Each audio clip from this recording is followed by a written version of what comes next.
앞에 내용이 좀 많이 있었기 때문에 좀 짧게 진행을 하려고 합니다.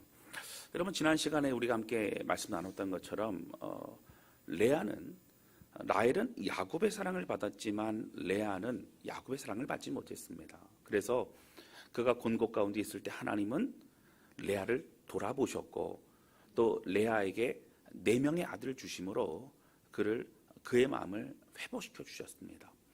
여러분, 그 앞에 셋째 아들까지의 그 이름을 지으면서 레아는 이렇게 하면 남편이 나를 돌아볼 것이다, 이렇게 하면 남편과 연합될 것이다, 이런 소망을 가지고 있었던 그의 그 고백은 남편의 사랑만을 기다리던 고백이었습니다. 그러나 4번째 아들 유다를 낳고 그는 이렇게 이름을 짓습니다. 이제 내가 여호와를 찬송하리로다. 남편에 매여 있었던, 남편의 사랑만 바라봤던 그런 레아는 결국 나는 하나님이 중요하다, 내 삶에 하나님이 함께 하셨고 하나님을 위하여 나는 믿음의 삶을 살겠노라 고백하는 결단을 하게 되었다라고 말씀을 드렸습니다. 여러분, 이렇게 하나님께 마음을 고정하고 또 신앙의 고백을 한 레아였지만 또 다른 시련이 찾아옵니다. 남편의 사랑을 받지만 아이를 낳지 못했던 라헬이 동생이 어떻게 합니까? 그 레아의 마음을 요동케 합니다. 바로 그 라헬의 여종이었던 빌하를 그 남편 야곱에게 아내로 줍니다. 그래서 여러분, 그와 동침함으로 단과 납달리를 낳게 합니다. 여러분, 6절 말씀에 보면 이런 말씀이 있습니다. 라헬이 이르되 하나님이 내 억울함을 푸시려고 내 호소를 들으사 내게 아들을 주셨다. 여러분, 단이라는 이름을 어떻게 해요? 내 억울함을 푸시려고. 여러분, 다른 거 아닙니다. 라헬의 마음 가운데 뭐가 있어요? 언니에 대한 증오의 마음이 있어요. 8절 말씀 보실까요? 라헬이 이르되 내가 언니와 크게 경쟁하여 이겼다고 그의 이름을 납달리라 하였더라. 이런 비라를 통해서 둘째 아들을 낳습니다. 근데 뭐라고 얘기를 하죠? 그 이름을 지을 때에 납달리라 짓습니다. 크게 경쟁하여 이겼다, 그렇게 이름을 짓고 있다라고 하는 거예요. 여러분, 지금 라헬은 정신이 하나도 없습니다. 언니 레아가 아이를 많이 낳은 것이 배가 아픕니다. 이제 비라를 통해 2명이나 낳았고 그리고 이겼다고 얘기합니다. 여러분, 이 상황을요 잘 보셔야 합니다. 어떤 누구도 아이 낳기 경쟁을 하라라고 그렇게 부추기지 않았습니다. 아이를 많이 낳은 사람이 이겼다, 뭐 이런 얘기 하지도 않았습니다. 라헬의 마음속 깊은 곳에서 언니에 대한 증오와 또 그 비교하는 마음, 여러 가지 마음을 통해 그런 스스로가 고통을 받고 있고, 그리고 얘기하기를 이제 내 억울함을 푸셨다. 그리고 여러분, 그것도 뭐라고 얘기합니까? 이제 언니와 겨루어 이겼다. 여러분, 언니는 아들을 이미 몇 명을 낳았죠? 4명을 낳았습니다. 근데 지금 빌하를 통해서, 그것도 여종을 통해서 낳은 아이가 2명입니다. 근데 이겼다고 해요. 숫자적으로는 맞지도 않습니다. 스스로가 그렇게 생각을 하는 거예요. 여러분, 이렇게 라헬이 언니를 계속 도발하니까 레아의 마음도 요동치기 시작합니다. 여러분, 유다를 낳으면서 뭐라 그랬죠? 이제야 내가 하나님을 찬양하리로다. 이제는 내가 하나님을 찬양하는 삶을 살겠다 고백했던 레아도 마음이 요동하지요. 레아도 자신의 여종 실바를 아내로 주어서 동침하게 합니다. 그리고 실바를 통해 갓과 아셀이라는 또 2명의 아들을 낳습니다. 그런데 여러분, 어느 날 하루는 첫째 아들 르우벤이 밖으로 나가서 다니다가 뭔가를 주워왔어요. 뭔가를 가져왔어요. 보니까 바로 합판채라고 하는 걸 가져옵니다. 여러분, 르우벤이 알고 가져왔는지 모르고 가져왔는지 모르지만 가지고 왔는데, 여러분, 레아가 보니까 그것은 바로 그 임신 촉진제라고 하는 거예요. 그 당시 임신 촉진제입니다. 이 귀한 걸 가져왔다는 소식을 여러분 누가 듣습니까? 동생이랑 라헬이 듣습니다. 동생이 바로 달려와 찾아와서 뭐라고 합니까? 언니, 그거 나한테 줘. 언니는 많이 나았잖아. 여러분, 맡겨놓은 것좀 막 달라고 합니다. 근데 주지를 않죠. 여러분, 여기 보면요, 성경에 뭐라고 나오냐면 레아가 너는 내 남편을 빼앗아 갔잖아 얘기합니다. 여러분, 잘 보셔야 됩니다. 원래 야곱은 누구와 결혼하고 싶었죠? 라헬과 결혼하고 싶었어요. 근데 그 첫날 밤에 어쨌든 아버지의 말씀에 순종하였지만 그곳에 들어가서 남편을 빼앗은 사람은 사실 누구예요? 레아입니다. 근데 남편의 마음을 빼앗겼기 때문에 남편이 라헬만 사랑하기 때문에 레아는 남편을 빼앗겼다고 그렇게 생각을 하고 있는 겁니다. 여러분 계속적으로 하나님은 보이지 않습니다. 거의 몰입돼 있더라고 하는 거예요. 여러분 그리고 어떻게 합니까? 그때 라헬이 그러면 그 합한 채를 나에게 주고 오늘 밤은 야곱이 남편이 언니에게로 들어가도록 내가 그렇게 할게 라고 하면서 서로 쌍방간의 합의를 하고 헤어집니다. 여러분 야곱이 집에 들어왔어요. 근데 거기서 누가 맞이하죠? 레아가 맞이합니다. 오늘은 우리 집으로 들어오기로 그렇게 약속했다고 하는 거예요. 저는 이걸 보면 너무 우습습니다. 여러분 야곱은요 모든 결정권도 없고요 영향력도 없습니다. 제가 보니까 어느 집으로 들어가야 어느 방으로 들어가야 되는지를 누가 결정하고 있어요? 라헬이 결정하고 있어요. 이제 야곱은요 그런 거야? 그리고 뭐 어떻게 또 들어가게 됩니다. 중재하거나 어떤 영적인 가르침을 주거나 여러분 그런 걸 전혀 하지 않고 있다라고 하는 거예요.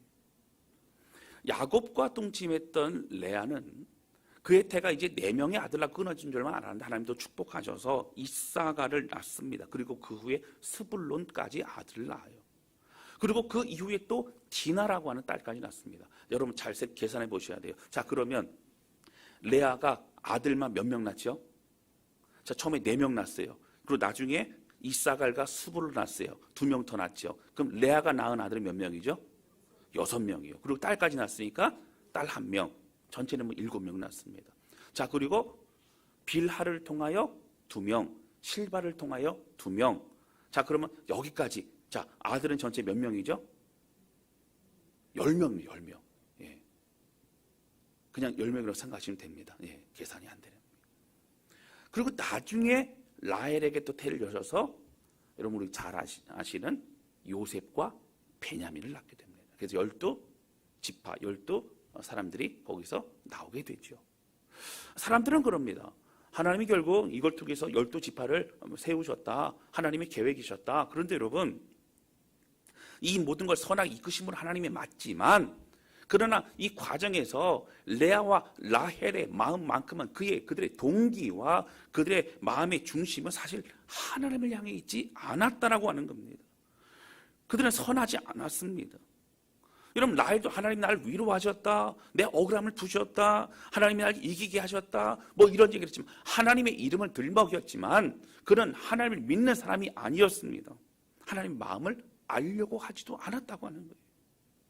오로지 눈앞에 보이는 남편의 사랑 그걸로 인해서 나는 이기고 싶다라는 마음만이 강했습니다. 여러분 이런 라헬뿐만 아니라 레아도 마찬가지입니다. 4명의 아이를 낳으면서 그의 마음을 함께 하셨던 하나님, 간증하게 하신 하나님, 선포하게 하신 하나님, 내가 이제는 여호와를 찬양하리라 고백하며 유다를 낳았던 레아도 결국 마음이 요동하고 그는 다시 예전으로 돌아갑니다. 인간적인 방법을 또 쓰고 있다라고 하는 거예요. 여러분 이것이 우리의 연약함이고 여러분 우리가 반드시 알아야 될 우리의 실체라고 하는 것입니다. 여러분 우리가 잠깐 은혜 받고 또 우리가 알고 있는 것이 이거 진짜 내 믿음이라고 생각해서는 여러분 안 된다라고 하는 것입니다. 여러분 정말 바른 하나님의 말씀을 온전히 받아들이고 온전히 순종의 길로 걸어가기 너무 중요하다라고 하는 거예요. 여러분 제가 대만에 갔을 때에 왕송교사님으로부터 이런 얘기를 들었어요. 현재 교회들이 있는데 아주 많지는 않아요. 근데 뭐 다 그런 건 아니지만 그중에 많은 교회들이 여러분 현지에서 우상 숭배하고 그 사원 절이 많고 거기서 행하던 그런 어떤 우상 숭배의 모습이 교회 하나도 들어와 있다는 거예요. 여러분 사원에 가니까요 수도꼭지들이 쫙 있고 뭐 물을 그래서 손을 닦는 곳이구나 해야 그게 아니라 물을 가지고 어떻게 뭐 하는 거예요. 복을 기원하는 뭔가가 있다라는 거예요. 근데 그것을 교회 안으로 가져왔습니다. 성도들이 장소만 바뀌었어요. 십자가 앞에서 그거 물 가지고 복 빌고 하는 것을 그렇게 한다라고 하는 거예요. 그래서 선교사님이 가는 곳마다 목사님 그렇게 하면 안 됩니다. 이거 진짜 복음이 아닙니다. 라고 얘기를 하지만 이렇게 하지 않으면 성도들이 오지 않아요 라고 얘기를 한다라고 하는 거예요. 너무 안타까워하고 저도 참 마음이 아팠습니다. 여러분 현지 목회자들 중에 진짜 이게 신학적으로 문제가 있는지 모르는 사람이 있을 수도 있고, 또 하나는 알고 있지만 이 정도면 적당한 선에서 이 정도는 할 수 있지 않겠나는 생각을 가지고 타협하는 사람들이 있을 수 있다라고 하는 거예요. 여러분, 그렇다면 우리는 어떠합니까? 우리의 신앙은 어떠합니까? 여러분, 레아와 라헬은 계속적으로 서로 경쟁하고 서로 더 나는 더 행복한 사람이야, 더 행복해질 거야 라고 하는 그런 욕구와 그 마음만 가지고 그렇게 살아가고 있다라고 하는 거예요. 여러분, 하나님의 마음과는 상관이 없는 그런 완전한 세속적인 가치관을 가지고 살아가고 있습니다. 그들의 입술은 하나님을 외쳤어요. 그들은 기도했어요. 그러나 그들은 하나님을 믿지 않는 사람들이었다라고 하는 거예요. 성경은 이러한 우리의 연약함을 신랄하게 드러냅니다. 여러분, 하나님은요, 우리에게 말씀하시는 게 그들에게 하나님 말씀이 없었다는 거예요. 그 말씀을 믿지 않았다는 거예요. 여러분, 그러면 레아와 라헬 그리고 야곱에게 하나님 말씀이 전혀 없었을까요? 그렇지 않습니다. 야곱이 하나님 계속 말씀하셨어요. 그러나 그 야곱은 그 가족들에게 레아와 라헬에게 가르치거나 영적 지도를 한다거나 함께하지 않았습니다. 하나님의 마음을 함께 나누지도 않았어요. 그들 자신을 위해서 믿는 그러한 연약한 신앙을 보여주고 있다라고 하는 것이죠.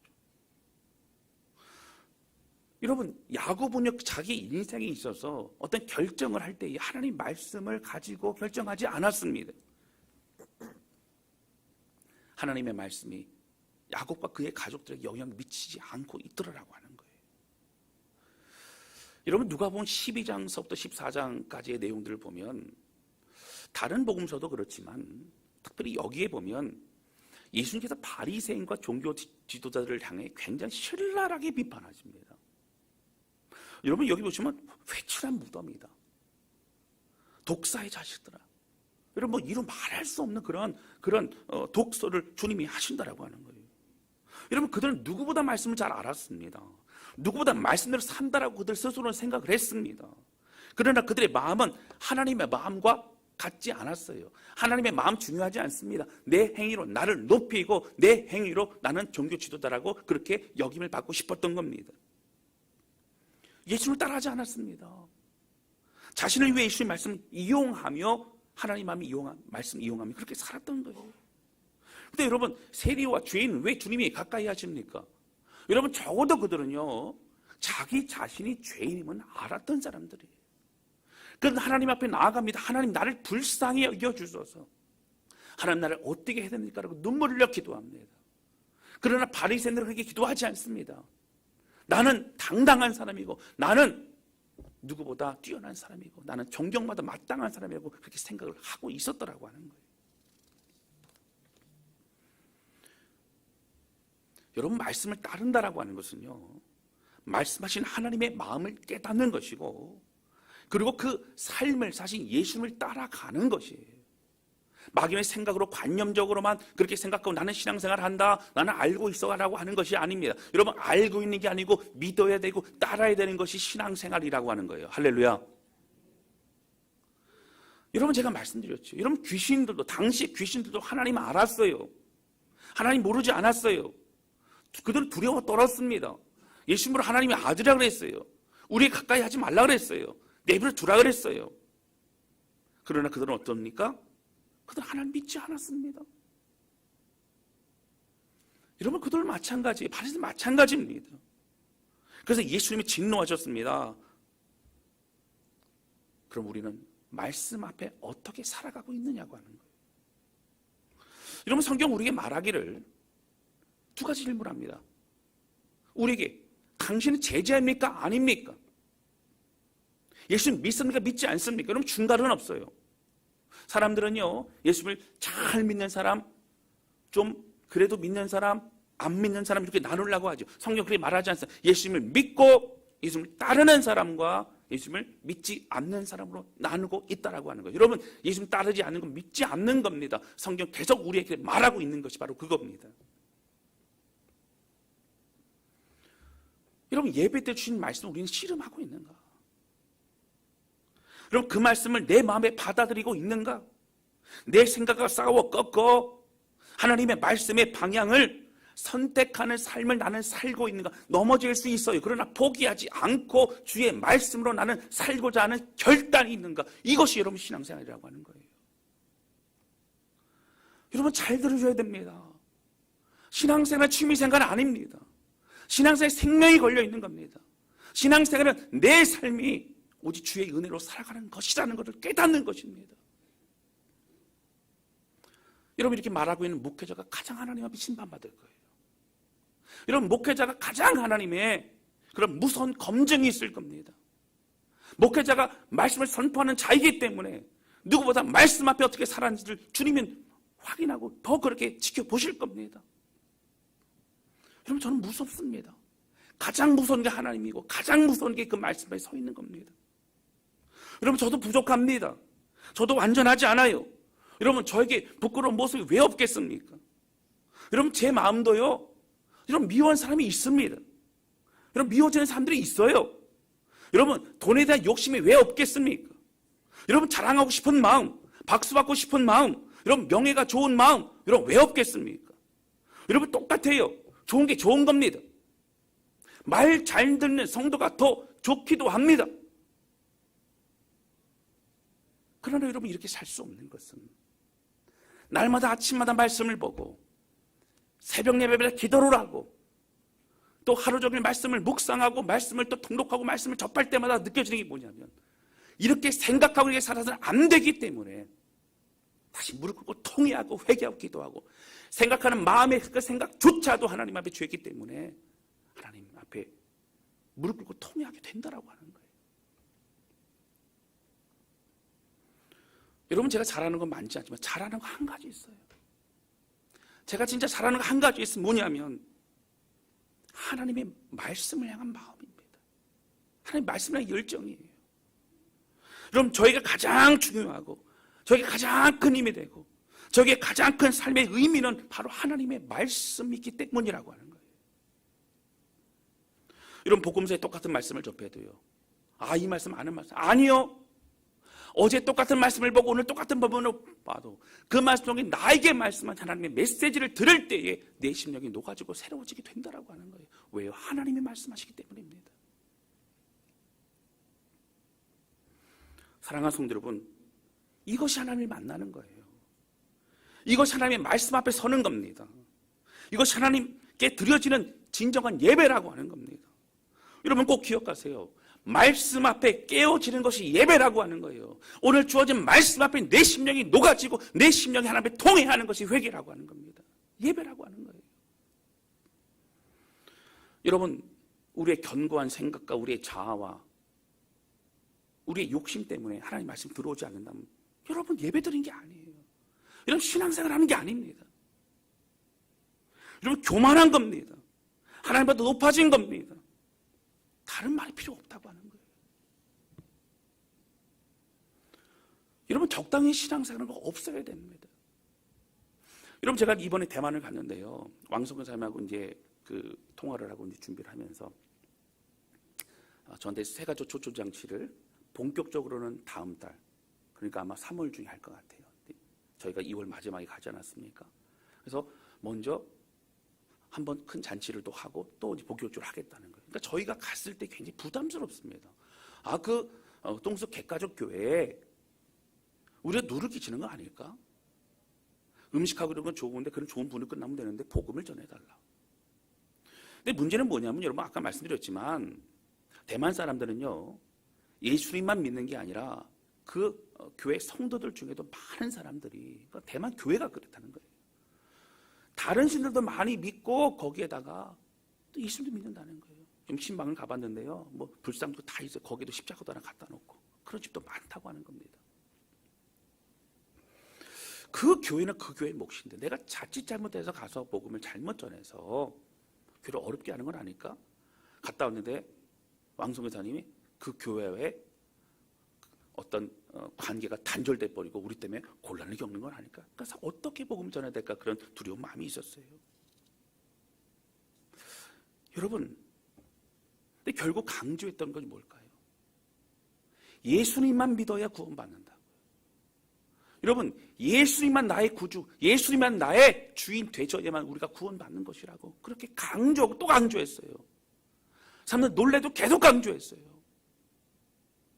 그리고 그러한 예수님을 그렇게 하겠다고 결단하고 그중 예수님을 받아들일 분만 일어나라고 했어요. 여러분, 일어난 분이 몇 분 계시더라고요. 여러분, 주저하지 말아야 됩니다. 타협하지 말아야 돼요. 우리 신앙도 마찬가지입니다. 복음을 복음 그대로 전해야 됩니다. 나머지는 하나님이 하시는 거예요. 할렐루야. 여러분, 원래 기독교의 역사는요, 하나님이 하셨어요. 인간이 하지 않았어요. 우린 쓰임만 도구였어요.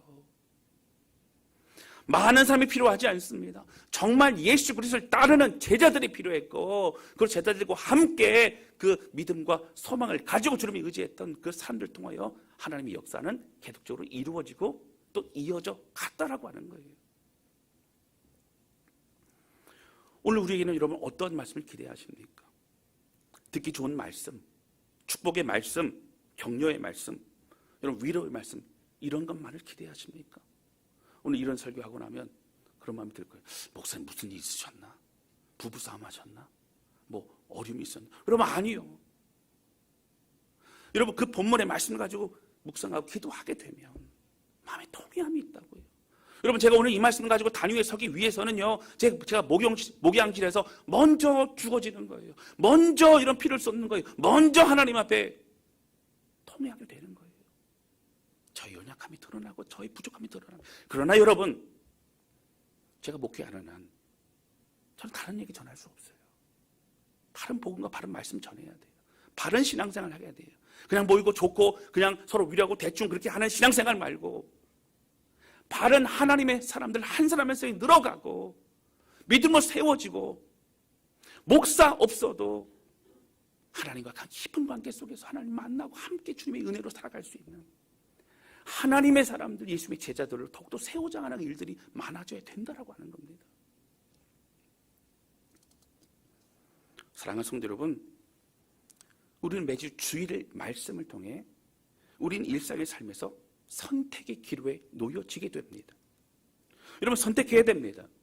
내가 가르침을 받고 내가 주신 그 말씀을 선택할 것인지 아니면 여전히 내 뜻대로 살아갈 것인지 여러분 선택해야 됩니다.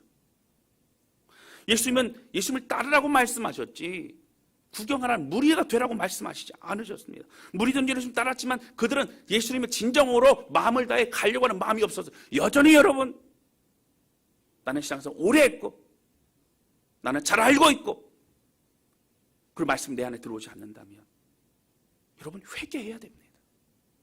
내 심령을 부여잡고 내 가슴을 부여잡고 강팍한 심령을 새롭게 해달라고 여러분 기도해야 된다라고 하는 거예요. 여러분 예수님이 여러분들 위해서 십자가에서 생명 주신 걸 믿으십니까? 여러분 정말 믿으십니까?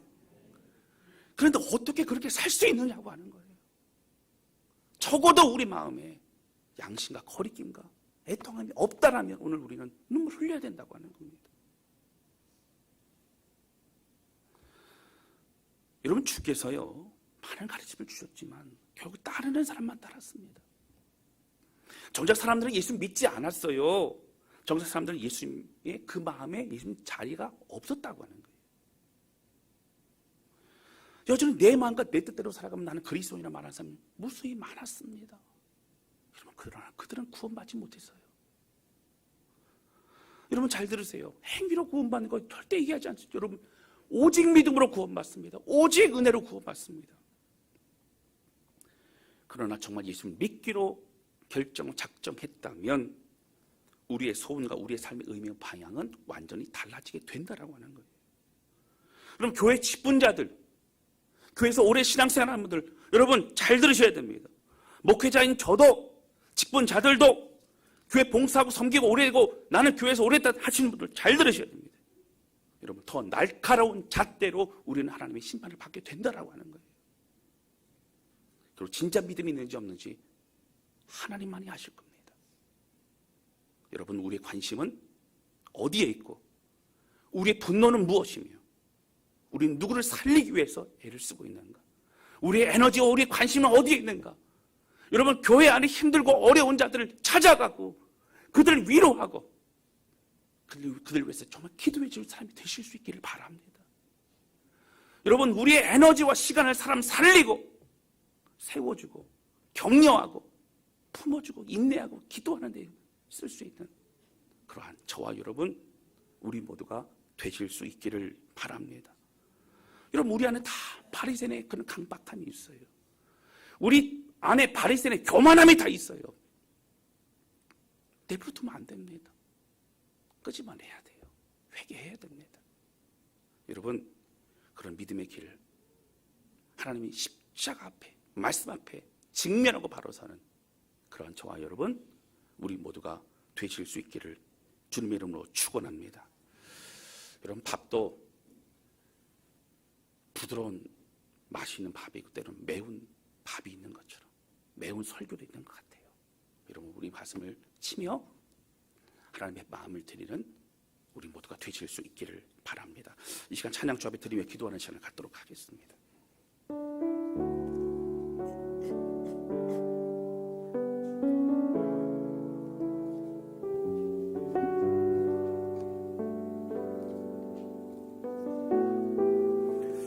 여러분, 많은 사람들이요, 또 말하고 노래하지만 정작 가지 않는 길이 어떤 길이에요? 바로 십자가의 길입니다. 여러분, 주저하지 말고 가야 됩니다. 결단해야 됩니다. 그게 믿는 거예요. 그냥 교회 온 게 믿는 게 아닙니다. 여러분, 이 신앙 주 앞에 드리면서 주님, 다시 복음 앞에 서기를 원합니다. 다시 말씀 앞에 서기를 원합니다.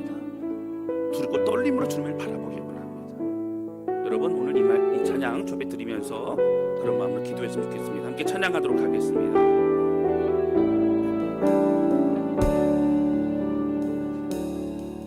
많은 이들 말하고 많은 이들 노래는 하지만 정작 가진 않는 길, 두려운 생각보다 많이 힘들고 험한 길보다 그저 말로만 가려기에 점점 멀어져만 가네. 내게 생명 주었던 그 길 점점 이용하려 하네. 내게 사랑 주었던 그 길 아직도 그 앞에 내 영혼 선해. 주님 만나 그때 나 다시 돌아가 주님께 예배 드리며 다시 십자가의 길 걸으리. 다시 복음 앞에, 다시 복음 앞에 내 영혼 선해. 주님 만나 그때 나 다시 돌아가 주님께 예배 드리며 다시 십자가의 길. 한 번 더 고백합니다. 다시 복음 앞에, 다시 복음 앞에 내 영혼 선해. 주님 만나 그때 나 다시 돌아가 주님께 예배 드리며 다시 십자가의 길 걸으리. 이제 기도하기 온 하나님 아버지, 레아처럼 믿음의 고백을 하고 이제는 하나님을 찬양하는 고백을 하였지만 또 요동치는 세상에 여러 어려움 가운데 다시 우리의 마음도 요동합니다. 하나님 이름을 들먹이는 나엘처럼, 그러나 정작 믿지 않고 따라가지 않는 모습이 우리 안에 있음을 고백합니다. 바리새인을 싫어하지만 바리새인의 교만과 바리새인의 강박함이 우리 안에 있고, 세상을 좋아하고 세상을 그리워하고, 그리고 온전히 순종하지 못하는 우리의 교만함도 우리 안에 있음을 고백하고, 하나님 용서해 주시고, 아버지 바른 믿음을 갖게 해주시고, 하나님 제대로 믿게 해주시고, 더 이상 가짜 신앙이 되지 않도록 붙잡아 주셔서 아버지 우리를 하나님 새롭게 하여 주옵소서. 오늘 주신 말씀 기억하며 누구도 마음을 접해 드리며 회개하며 고백하며 주에 나가기 원하고 같이 기도하시겠습니다. 또 하나님은 고백합니다. 우리의 성령으로 그리스도를 감사하여 주기를 원합니다. 하나님 말씀을 들어도 내 판단, 말씀을 들어도 내 생각, 말씀을 들어도 내 계획, 말씀을 들어도 여전히 도덕치 않는 우리의 강박함과 교만함 진사해 주시기를 원합니다. 하나님의 말씀이 우리가 주어질 때에 하나님 우리의 심령이 새로워지게 도와주시고, 오직 믿음에게 하나님 우리에게 주님만을 바라보는 눈이 알고 있으시고, 하나님 주의 그 은혜에게 주의 역사의 길을 선택할 때도 붙여주고 있는 것을 주옵소서. 하나님 고백하며 기도하오니 우리 자손을 붙잡아주시고, 우리 자손의 가정을 붙잡아주시고, 하나님 타협하지 않도록 하여 주시고, 내가 무엇에 에너지를 쏟고 내가 무엇에 관심을 가지며 내가 무엇을 위하여 하나님 하려고 고백하는 기억하게 도와주셔서 오직 믿음을 걸어갈 수 있는 믿음의 공동체에 가슴되게 될 수 있도록 아버지를 붙여주고 주님 인도하여 주시옵소서.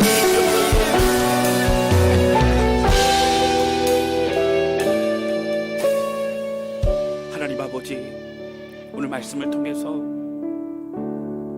참으로 안타까운 우리의 현실, 또 대만의 현실, 또 레아와 라헬을 통해 우리 안에 있는 숨겨진 죄성과 교만함과 연약함을 드러내게 하신 하나님, 하나님 흉내내는 사람 되지 않도록 하여 주시고, 가짜 신앙 되지 않도록 하여 주시고, 두렵고 걱정되기 때문에 바른 걸 전하지만 하나님을 따르지 않는 사람 되지 않도록 하여 주셔서 오늘 우리의 마음을 새롭게 하여 주옵소서. 주님, 말씀을 들어도 판단하고 말씀을 들어도 내 생각, 내 계획이 가득하다면 하나님 철저히 깨어 부셔주시고 주의 말씀 새롭게 되게 도와주셔서 오직 믿음의 길 걸어갈 수도 인도하여 주옵소서. 하나님, 주님만의 소망이요 생명입니다. 날 위해 죽어지고 살리신 주의 은혜를 기억하며 이제 다시 복음으로 돌아갈 수 있도록 붙잡아 주옵소서. 주님 감사합니다. 예수님의 이름으로 기도하였습니다. 아멘.